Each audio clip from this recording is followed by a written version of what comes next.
जैसा कि आपको मालूम है कि एसपी देहात साहब यहाँ आए, इससे पहले वरिष्ठ पत्रकार नितिन गौतम और हमारे इन्होंने कप्तान साहब से बात की थी। कप्तान साहब से पीड़िता की भी बात कराई और उसमें ये हुआ कि कई चीज़ें नए फैक्ट निकल के आए हैं।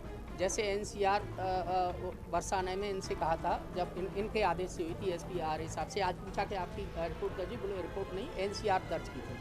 लेकिन उसको लेकर के हमारे तहसील के उपजाके पदाधिकारी और ये खुद पीड़ित सुरेश, ये जब एसओ साहब के पास गए तो ये चीज़ नई निकल के आई कि उन्होंने कुछ इस तरह की बातें की जो उनको उस पद पर रहते नहीं कहनी चाहिए थी। उनका ऐसे इन्वॉल्वमेंट है जैसे वो काम पुलिस द्वारा संरक्षित होकर के हो रहे अवैध काम।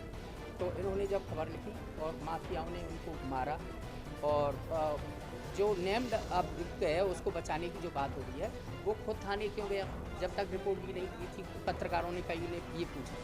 दूसरी बात, जब वो कोई चौकी इंचार्ज कह रहा है मैं उसे घर से लेके आया था, कोई कह रहा है कि हमने कोई अरेस्ट नहीं किया, किसी अधिकारी कह रहा है कि हमने 3 अरेस्ट कर लिए, 1 अरेस्ट कर लिया। तो कुछ घालमेल था, कुछ कन्फ्यूजन था।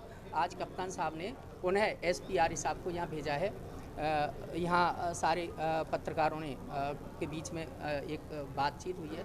उन्होंने भरोसा दिलाया है कि इस पर शाम तक कार्रवाई होगी और रिपोर्ट हम जो पीड़ित की है वो समुचित धाराओं में हो चुकी है, बस गिरफ्तारी होना शेष है। आगे पत्रकारों की क्या रणनीति रहेगी?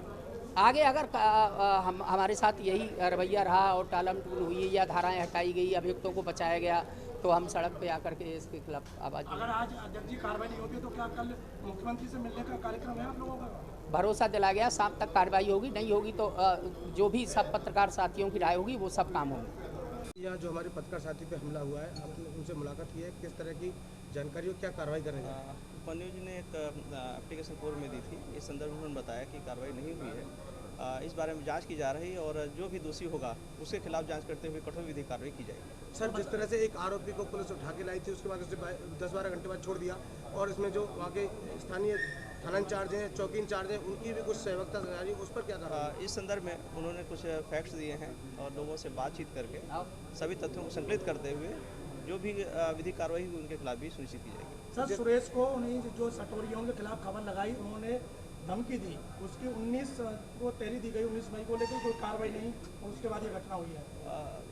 उस संदर्भ में जो भी लापरवाही है उस बारे में भी कठोर कार्रवाई की जाएगी। जिसकी भी सहभागिता रही है, जिसकी भी नियम के अनुसार कार्य करने में जो अक्षमता रही है उसमें कार्रवाई की जाएगी। तो पीड़ित और पत्रकारों का कहना है कि खुद एसओ कोसी कह रहे हैं कि आपने हमारा सटोरिया का धंधा बंद करा दिया है। इस बारे में जांच करके उनके खिलाफ भी अगर जो भी फैक्ट्स आएंगे उसके अनुसार कार्रवाई